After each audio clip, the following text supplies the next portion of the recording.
everyone, my name is Dayan and welcome back to my channel. For today's video, this is the day na magta-travel ako papuntang Sweden, not as a tourist but this time as a resident. At this time ay nagsisay goodbye na ako sa aking kitty cat na si Coco. Sobrang mamimiss ko talaga ang aking pet.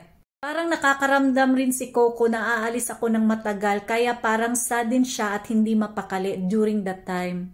Dahil kinancel ng Cebu Pacific yung aking 9 AM flight with their reason, so nag-rebook ako dahil libre lang naman, nirebook ko siya ng 2:10 AM in the morning. Sobrang aga talaga at wala ako masyadong tulog that time.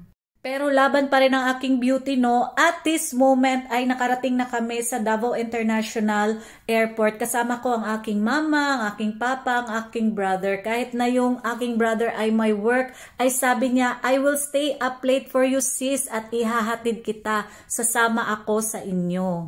Sabi namin before ay wala talagang iiyak sa airport. Pero nung tiningnan ko yung mama ko ay para siyang teary-eye. So para na rin akong naiyak. At sabi ko sa kanya, ma, huwag kang mag-alala kasi magbi-video call naman tayo araw-araw.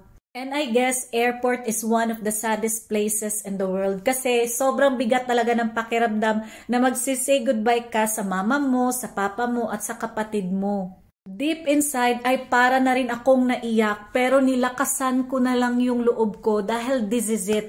Kahit ano talaga yung extend na magsistay ako sa Philippines ay darating talaga yung araw na magta-travel ako papuntang Sweden.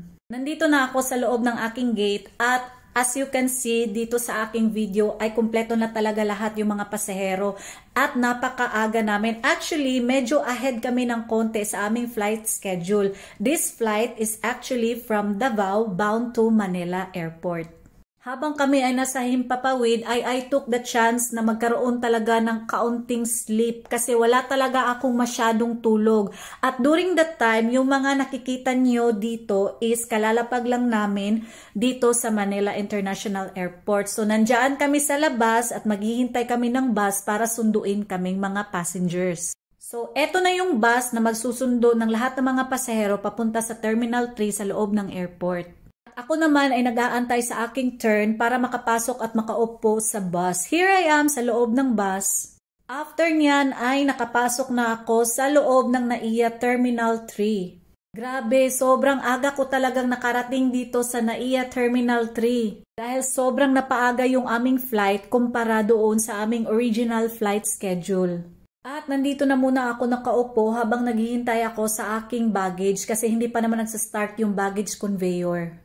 Itong napakaaga na flight ay medyo hindi ko talaga gusto dahil yung original flight ko talaga is 9 AM. Dahil nga canceled yung aking 9 AM flight at nirebook ako sa next flight which is 12 noon at darating ako sa Manila around 2 PM ay hindi talaga siya fit for my international flight. Dahil libre lang naman yung rebooking ay nag-rebook ako ng 2 AM flight para hindi ako malate sa aking international flight. After 9 hours of waiting, finally at naka-check-in na rin ako sa Qatar Airways. At proceed na ako sa immigration. At nung nakaharap ko na ang immigration officer ay binigay ko sa kanya ang aking passport at ang aking Swedish residence permit card.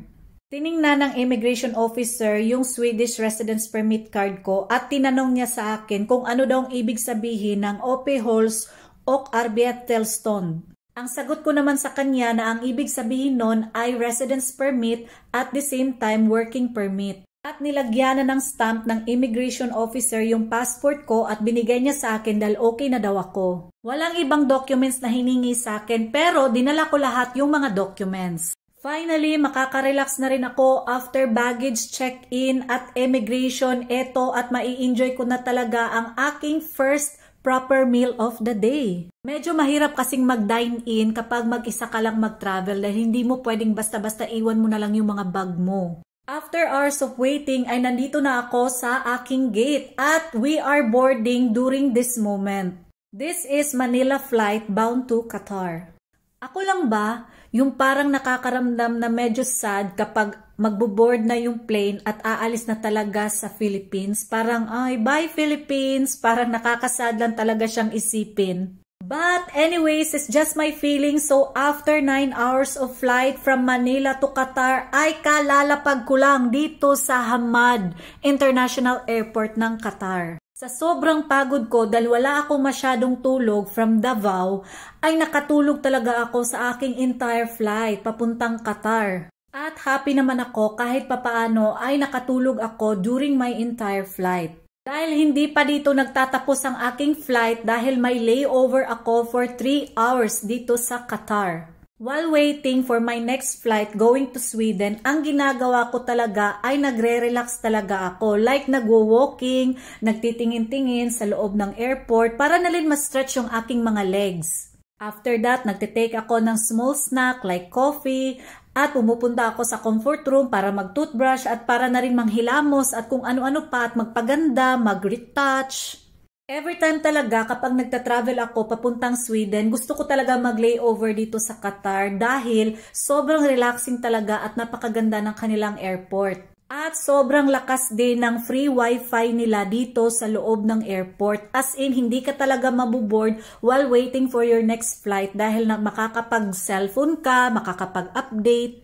After waiting sa aking next flight ay boarding na kami at nandito na ako sa loob ng airplane papuntang Sweden. Finally, after 6 hours of flight from Qatar to Sweden ay kalalapag ko lang dito sa Arlanda International Airport ng Stockholm, Sweden. Hey, good morons, Sverige! Good morning, Sweden! At sobrang happy ko talaga dahil I arrived safe here in Sweden. At nakapag-recharge na rin ako ng aking strength dahil during my flight ay nakapag-relax at nakatulog din ako. And this is how Arlanda International Airport looks like in the inside. Naglalakad ako dito papuntang immigration. Of course, bago ka makapasok dito sa bansang Sweden ay dadaan ka muna talaga sa kanilang mga immigration officers. Nung nakaharap ko na yung immigration officer ay binigay ko sa kanya ang aking passport at the same time yung aking Swedish residence permit card. Niscan niya lang yung aking passport at yung aking Swedish residence permit card. Ang tanong niya lang sa akin ay, is this your first time to enter Sweden using your residence permit card? Ang sagot ko naman sa kanya ay, yes, it's my first time. At nilagyan na ng stamp yung aking passport ng immigration officer na okay na daw ako at sabi ko, tax sumiket. Finally, at nagkita na rin kami ng aking asawa at sinalubong niya ako ng may pa-roses. Sobrang happy niya talaga nung makita niya akong lumabas sa exit. Hinag niya ako sabay sabing, I'm so very happy that you are finally here in Sweden. Welcome to Sweden, my love. Sobrang ang saya ko at natouch ako sa kanyang effort na may pa-roses siya nung sinundo niya ako sa airport. Lahat talaga ng aking pagod ay biglang nawala nung makita ko siya. We are both so happy at masasabi talaga namin na no more long distance and we are finally closing the distance between us. Looking back, it was all worth it and worth fighting for. That's all for now. Thanks for watching.